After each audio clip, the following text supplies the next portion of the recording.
guys, welcome to market express. ரொம்ப நாளைக்கு அப்புறம் நம்ம வீடியோ போடுறோங்க. ரொம்ப மகிழ்ச்சியாக இருக்குது. இப்போ பார்த்தீங்கன்னா மார்க்கெட் செம்ம டவுனில் இருக்குது. இப்போ உங்களுக்கு இப்போது ஒரு அட்ராக்டிவான ப்ரைஸில் பார்த்தீங்கன்னா நமக்கு நிறைய ஸ்டாக்ஸ் கிடச்சிட்ருக்குங்க. கண்டிப்பாக நம்ம அக்கல்மெண்ட் பண்ணுறதுக்கான டைம் கண்டிப்பாக சொல்லலாம். இதை நான் ஒரு செபி அட்வைஸர் கிடையாதுங்க.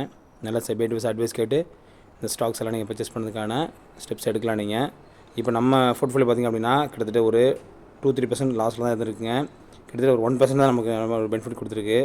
நம்ம கிட்டத்தட்ட 1,77,919 ருபீஸ் தான் நம்ம இன்வெஸ்ட்மெண்ட் பண்ணியிருக்கோம். இது பார்த்திங்கன்னா டோட்டலாக நமக்கு எல்லாமே பார்த்திங்கன்னா ஆவரேஜாக ரேட்டில் தான் இருக்குது உங்களுக்கு. இதில் இப்போ இன்றைக்கி நம்ம கன்சிடர் பண்ண ஸ்டாக்ஸ் என்ன நினச்சி பார்த்திங்க அப்படின்னா, என்னோடய ஒரு போர்ட்ஃபோலியோவில் நான் ரொம்ப நாளாக நீட்டாக ஒரு பண்ணுற ஸ்டாக்ஸ் அப்படின்னா அசோக் லேண்ட் தாங்க. அசோக் லேண்ட் பார்த்திங்கன்னா கிட்டத்தட்ட 14% நல்ல லாபத்தில் இருக்குது.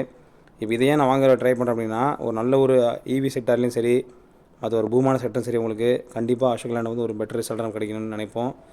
நெக்ஸ்ட் எடுத்திங்கன்னா ஃபார்மா தாங்க. ஃபார்மா ஸ்டாக்ஸ் நமக்கு இப்போ நாட்கோ ஃபார்மா ஓரளவுக்கு நல்ல நீட்டான ஒரு ரேஞ்சில் கிடச்சிட்ருக்கு.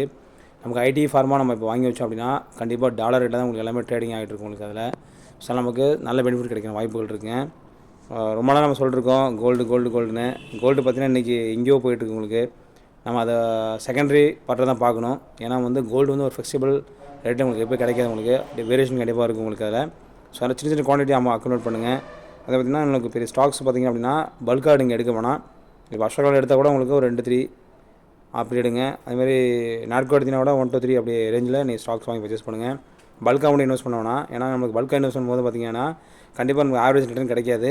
ஏன்னா இப்போ மார்க்கெட் பார்த்திங்கன்னா 21 கீழே டச் பண்ணி கீழே போனால் கூட உங்களுக்கு 22 டச் கீழே போனால் கூட உங்களுக்கு இன்னும் சில வாய்ப்புகள் நமக்கு கிடைக்க வாய்ப்பு இருக்குங்க.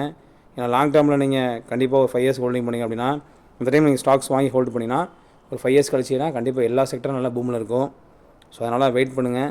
இன்னும் ஸ்டாக்ஸ் வாங்கும்போதும் சரி, நீங்கள் வெயிட் பண்ணி அனலைஸ் பண்ணுங்கள். முக்கியமாக நீங்கள் பார்க்க வேண்டிய 2 விஷயம் தான், கம்பெனி, உங்களோட பேலன்ஸ் ஷீட்டு, ப்ரொமோட்டர்ஸ் எப்படி இருக்காங்க, அவங்க ஹோல்டிங் எப்படி இருக்குது, பி ரேஷியோ. இது அந்த 4 ஸ்டெப்ஸ் நீங்கள் மைண்டில் வச்சிங்க.